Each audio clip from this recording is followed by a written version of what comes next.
Au temps où les quartiers populaires se levaient avant le chant du coq. Au temps où les femmes connaissaient le prix exact du riz et la valeur d'une journée sans travail.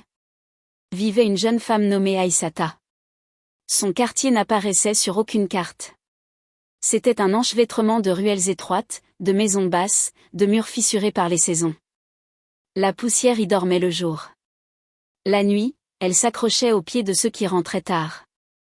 Aïssata vivait là, dans une petite maison aux murs couleur de fatigue. Le sol était en terre battue, dur comme la vie, mais fidèle. Quand la pluie tombait, il sentait l'argile et l'enfance. Quand la chaleur arrivait, il gardait la mémoire des pas. Ce matin-là, le soleil se leva comme toujours. Mais pour Aïssata, le monde venait de se fissurer. Elle était assise sur le seuil de la maison. Son dos était droit. Même quand la vie tentait de le courber. Dans ses bras dormait un bébé, encore trop petit pour comprendre le silence lourd qui flottait autour d'eux. Elle le regardait respirer. Elle comptait ses souffles, comme pour se convaincre que quelque chose, au moins, restait stable. Aïssata avait une beauté simple. Une beauté que le temps ne maquille pas. Sa peau sombre portait les traces du soleil, du travail, des années passées à lutter sans bruit. Ses mains étaient fines, mais dures. Des mains de femme qui n'a jamais fui l'effort. Ses yeux, eux, étaient fatigués. Fatigués, mais pleins. Pleins de retenue, de patience, et d'une force que seuls ceux qui ont trop enduré connaissent. Car quelques instants plus tôt, une parole avait été prononcée. Une parole qui ne se rattrape pas. Son mari s'appelait Mamadou. Dans le quartier, beaucoup l'admiraient. Il parlait bien. Il s'habillait proprement. Il souriait facilement. Mamadou avait le don de promettre. Mais pas celui de rester. Il se tenait debout, face à Aïssata, un petit sac posé à ses pieds. Son regard fuyait. Aïssata, je pars. Il n'avait ni crié ni tremblé. Il avait parlé comme on annonce une nouvelle ordinaire. Comme on dit, je vais au marché. Aïssata leva lentement les yeux vers lui. Elle n'avait pas compris tout de suite. Tu pars, où? Demanda-t-elle doucement. Mamadou hésita. Il soupira. Puis lâcha la vérité comme on jette une pierre dans l'eau. J'ai rencontré quelqu'un. Le silence s'installa. Un silence lourd. Épais. Le bébé remua légèrement dans ses bras, ignorant tout de la blessure qui venait de s'ouvrir. Une autre femme, ajouta Mamadou. La honte descendit sur Aïssata. Pas une honte qui crie. Une honte qui écrase la poitrine. Et nous? Murmura-t-elle. Mamadou haussa les épaules, geste léger pour une décision si lourde. Je ne suis pas prêt pour cette vie. Il prit son sac. Il évita de regarder l'enfant. Puis il partit.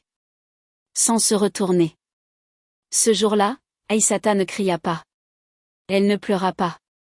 Elle resta assise. Le soleil monta dans le ciel. Puis il descendit lentement, comme s'il prenait son temps pour observer sa douleur. Et en elle, un feu s'alluma. Pas un feu violent. Pas un feu qui brûle les maisons. Un feu intérieur. Silencieux. Tenace. Le feu de l'abandon. Les jours passèrent. Puis les semaines. Puis les mois. Chaque matin, Aïssata se levait avant le soleil. Elle attachait son bébé dans son dos, serré contre son cœur. Elle sortait. Elle lavait le linge des autres. À genoux, les mains plongées dans l'eau froide. Elle frottait. Encore. Encore. Elle vendait des beignets au coin des rues poussiéreuses. Elle marchait longtemps, très longtemps, sous le soleil qui ne fait pas de cadeaux. Le soir, elle rentrait tard. Épuisée. Mais droite. Jamais elle ne se plaignit. Car elle avait compris une chose. La plainte fatigue plus que le travail. L'enfant grandissait sur son dos. Il entendait les battements de son cœur. Il apprenait, sans le savoir, la valeur de la persévérance. Il s'appelait Issa. Issa avait de grands yeux curieux. Toujours en mouvement. Toujours à observer. Il tombait souvent. Mais il se relevait toujours. Très tôt, Aïssata remarqua quelque chose. Le ballon. Un simple ballon en plastique, troué par endroits. Mais pour Issa, c'était un trésor. Il jouait des heures. Il courait jusqu'à perdre le souffle. Il rêvait en courant. « Maman, regarde !» criait-il. Et Aïssata regardait. Toujours. Même quand ses jambes tremblaient. Même quand son dos la brûlait. Elle ne parlait jamais du père. Jamais. Comme s'il n'avait jamais existé. Le temps passa encore. Issa grandit. Son corps changea. Ses jambes s'allongèrent. Son regard devint plus sérieux. Le football n'était plus un jeu. C'était devenu une nécessité. Une respiration. Un jour, je vais te sortir d'ici, disait-il. Aïssata souriait doucement. Mais son cœur tremblait. Car elle savait. Les rêves sont beaux. Mais ils demandent toujours un prix. Le temps passa encore, comme il passe toujours. Sans demander la permission. Sans expliquer ses raisons. Issa entra dans l'âge où l'enfance commence à se taire. Son corps se fit plus ferme. Ses épaules s'élargirent. Ses yeux, autrefois pleins de jeu, portaient désormais une détermination silencieuse. Chaque matin, il partait tôt. Chaque soir, il rentrait tard. Ses vêtements étaient souvent couverts de poussière. Ses pieds connaissaient chaque pierre du quartier. Le ballon ne le quittait jamais. Il était son compagnon. Son refuge. Son langage. Dans le quartier, on commença à parler de lui. Cet enfant court comme s'il fuyait quelque chose. Non, répondaient d'autres, il court vers quelque chose. Aïssata observait tout cela en silence. Elle voyait la passion grandir. Elle voyait aussi la fatigue. Car elle savait. Le talent seul ne nourrit pas un homme. Un jour, un étranger arriva. Un entraîneur. Un homme aux yeux attentifs, habitué à reconnaître les graines rares. Il regarda Issa jouer longtemps. Sans parler. Puis il s'approcha d'Aïssata. « Ton fils a quelque chose, dit-il. Mais pour avancer, il faut l'envoyer dans un centre de formation. » Aïssata hocha. Aïssata hocha la tête.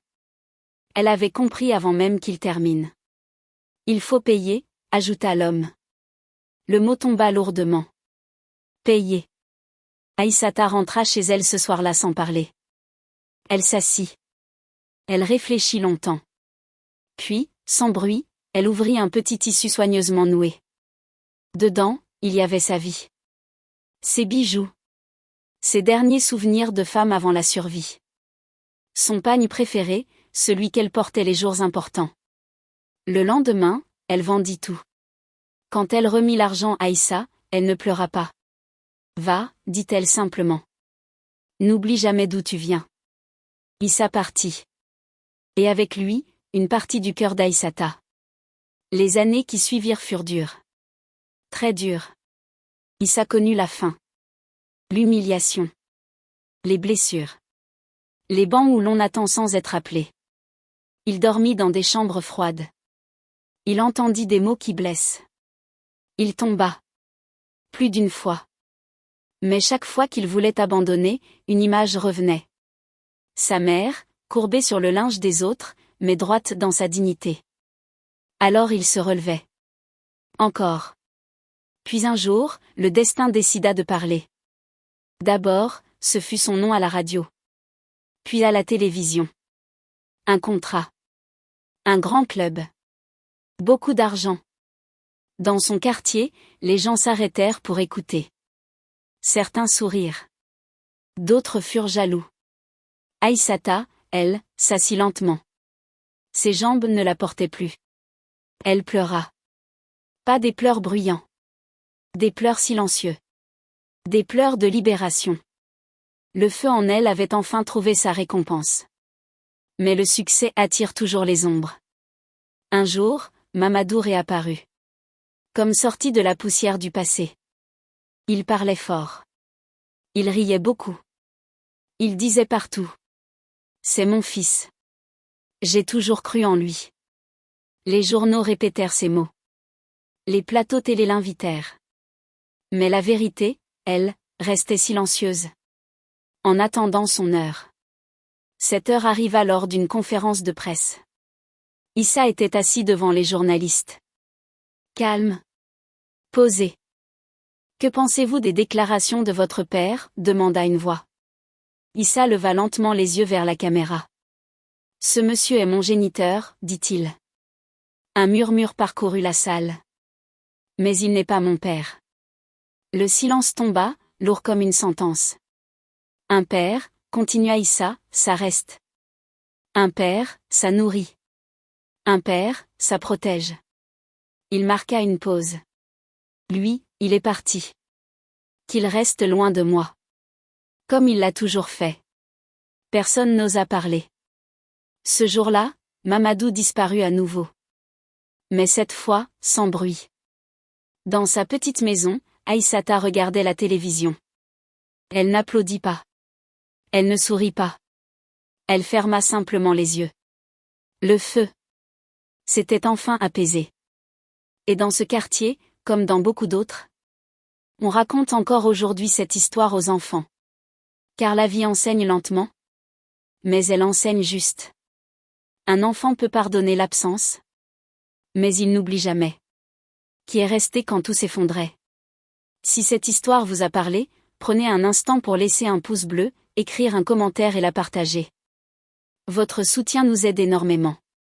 Et n'hésitez pas à découvrir la prochaine vidéo juste ici. Nous publions une vidéo chaque jour. Abonnez-vous pour ne rater aucune de nos prochaines vidéos. Merci.